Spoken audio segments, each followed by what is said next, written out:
নমস্কার নবম শ্রেণীর শিক্ষার্থী বন্ধুরা, আজকে তোমাদের সামনে আলোচনা করব যে 15 নম্বর অধ্যায়টা রয়েছে সেখান থেকে কিছু সূত্র আলোচনা করতেছে, দেখে নাও।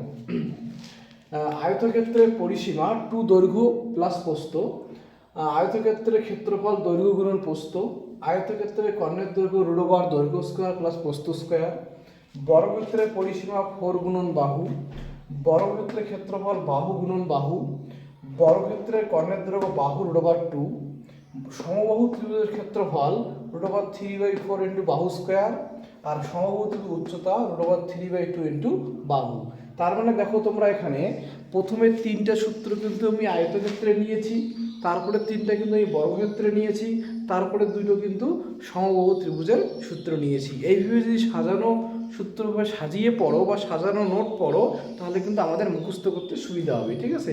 নেক্সট ভিডিওতে আমি বাকি সূত্রগুলো সুন্দর করে সাজানো আকারে দিয়ে দেবো, ঠিক আছে। ধন্যবাদ।